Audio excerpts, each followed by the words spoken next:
はい、マスターセルフケアヒーリングコーチのかやです。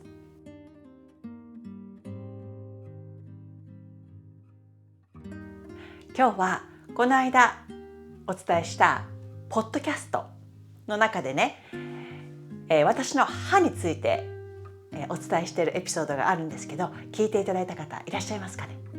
でその中でね、きちんとしたフロスのやり方、歯間ブラシですね。舌が回りません。歯間ブラシの使い方を、お伝えしてたんですけど、ちょっと分かりづらいかなと思って今日は絵を描いてきたんですね。で、ポッドキャストを聞いていらっしゃらない方のためにも、私がなぜこの歯のセルフケアをもっとね意識してやってくださいとお伝えしたかったのかというと、私乳がん発覚したのが2020年なんですね。で、だいたいその4年前ぐらい、2016年ぐらいから数々の歯のトラブルに悩まされてたわけですよ。で、ご存知の通り歯周病ですね。歯っていうのはいっぱい細菌がいますけど、歯周病でその菌が増えると体のね全身にまで行き渡ってしまうわけですよ。で、そこから体の炎症につながってあらゆる病気を引き起こす、原因にもなるということで、皆さんご存知だと思うんですけどね、そのいろんな歯のトラブルがあったから乳がんになったのかはわからないですけど、でも健康な体のね、状態を保つには歯のケアが大事だと私は感じています。外からの空気ですね、鼻と口から入ってきます。体への入り口であるこの口、特にねお口ですよ。鼻も大事ですけど、今日はお口の話をしているので、体の中へ入っていく酸素の入り口としてお口のケアをめんどくさいと思ってもちゃんとしていくことが後の自分の健康にもつながっていくんだなとひしひし感じてるんですよ。ちょっと長くなるので短く言うと、私抜歯をしてブリッジを入れたんですね。で、ブリッジをした時に、ブリッジって分かりますか？ちょっと絵を描いてきたんで、このね、もし例えばの話で私奥歯だったんですよ。で B の歯を抜いたとします。そしたらこの抜いた歯の両隣ですねを歯柱にして歯をガチャッと埋めるんですよ。だからこの A と C は少しね削って歯医者さんが調節するんですね。で、ここに接着剤、医療用の接着剤ですかねをつけて、3つね連チャンで歯をガバッと入れるんです。で、結局はこのブリッジをせっかく入れたんですけど、その後ね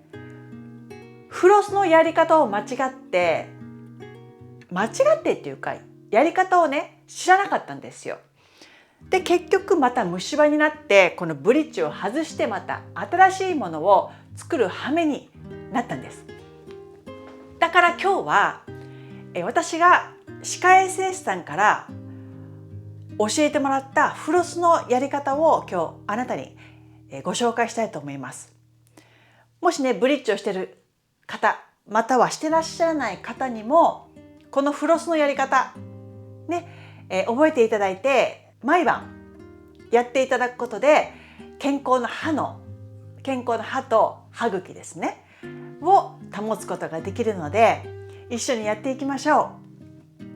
う。で、この絵ちょっとすごいでしょ？すごいんですけど、でね、もしこれがブリッジだとします。で、ブリッジだとしてここのね歯茎がこうあるんですけど、これ偽の歯なのでもう全部抜歯してしまったらこの歯根がなくなりますよね。で、このね歯茎とちょっとこれではくっついてますけど、歯茎とね歯の間に少し隙間があるんですよ。で、こっからねフロスを入れてこう右左この部分は私知ってたんですよ、フロスの仕方。でもねこっからちょっとやってないことがあったんです。何かっていうと、この A と C の歯ね、A と C の歯、反対に見えますかね？大丈夫かな？いっか。両サイドもきちんとフロスをしなきゃいけないんですよ。で、この時に多分多くの方がやってるのはこの下からフロスをですよ、ピッて入れるんですよ。で入れてちょこう入れてね、ちょんちょんちょんってやってピッて抜いて終わってると思うんですよ。それじゃダメなんですね。もっとこの歯科衛生士さんから言われたのは、こうピッと入れますよね。歯と歯の間にこう入れて、歯っていうのはね、こうあるでしょ。歯の根っこに行くにつれて細くなってますよね。極端に言ったらちょっとこのように書きますね。でこっちにももう一個歯があるとしたら、ピッと入れますよね。歯と歯の間から入れたら、フロスをもうここでちょんちょんちょんで終わりじゃなくって、正面から見た場合にだいたい歯のね真ん中ぐらいまでフロスをこっからギュッて入れてくださいって言われたんですよ。真ん中まではいかないにしても、ここにね歯に沿うように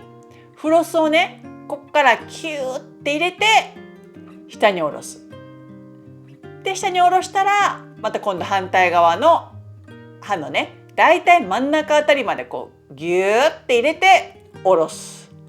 これで一連のフロスが終わりなんです。でまた今度反対にね、そこからずっと奥からやって、こうどんどん前にやっていくんです。で奥歯ありますよね、一番奥の歯で、奥の外側のところもフロスするようにしましょう。この場合だったらこっち側ですね、こっち側もきちんと入れてフロスをしましょうということなんですよ。ここまで教えてくれた歯科衛生士さんがいなかったのでびっくりしたんです。多くの方がね、歯周病みたいにちょっと歯茎が腫れてくると赤みがね引くまでやっちゃいけないのかなと思って躊躇してフロスをねグッと入れない人が多いみたいなんですって。そういう時にこそフロスをきちんと入れてくださいって言われたんですよ。それで血が出てきたとしても大丈夫って、血を出してくださいって、きちんとやればやるほど血も止まって歯茎がね健康なピンク色になるって言われたんですね。ご存知でしたか？もう知ってるよって思わないでください。私知らなかったんですよ。ここまでギュッて入れるとはね。今日ね、ちょっとフロスだけお見せしますけど、私は3つのフロスを使ってます。で1つがこのウォーターフロスですね。私使ってるのはこれなんだ、ウォーターピック、ウォーターフロッサー。これで特にねブリッジしてるとこを、私こっちがブリッジなんですけど、これでガーってこの水圧でジャーってやると汚れがね結構出てくるんですよ。でも私はもう思いはもうしたくないので、丁寧にねちゃんと歯のケアをしてるんですよ。で特にそういったブリッジとかインプラントとかしてらっしゃる方はこのウォーターフロスかなりおすすめです。で終わった後は私なんかこういうやつをね、こういうやつをここにね間にはめて中が乾燥するようにしてます。でこれがウォーターフロス。そして2番目のフロスがこれでございます。日本ありますかね。わかりますかね。こうやってやります。 YouTuber 出た YouTuber、 はいスーパーフロスでございます。でこれね普通のフロスと違ってちょっと1本出してみます。こうやってねいっぱいギュッて、これ何本入ってるのかな、50本ぎゅうぎゅう詰めで入ってます。でこれ1本取ってこうやって取りますよね。そうすると分かりますかね、このねこっから入れるんですよ。こっから入れてこの細いとこから歯茎に入れて、見えます？このふわふわしてるのね、一部だけふわふわになってますよね。でこの部分をこのブリッジのところにね入れて右左すると、これも汚れがねかなり取れます。めちゃくちゃ必需品。これ私のこれと、あと普通のフロスですね。これです。私使ってるのウオーラル B オーラル B のフロス、こうやってね巻いてるやつで、こっから取るんですよ。取ってビーッと取って引っ掛けて外す。でそれを一つ一つね歯の間に入れてフロスしてます。でちなみにね、私の主人歯が強いんですよ。で主人は安いフロスでいいんですね。で主人のフロスはこのリーチなんですけど、分かりますかね。これねめっちゃ細いんですよ。すごい細いの分かりますかね。全然ね私のと比べて太さが違うんですよ。私はねなぜこっちがいいのかっていうと、歯に当たる部分がやっぱり大きいんですよ。この細いやつだとなんか汚れがねきちっと取れないような気がして、あと歯の表面がねちょっと私ザラザラなるのが嫌なので、きちっとこれでこすり取るようにして歯をね、つるっとした状態に保っておきたいので、このフロスを愛用してます。体の健康を守る上でも口腔ケア、人間は習慣の生き物です。めんどくさいかもしれないですけど、一旦やって続けていればもうそれが当たり前になっていきます。であなた自身のセルフケアとしてお口の中の健康を保つためにも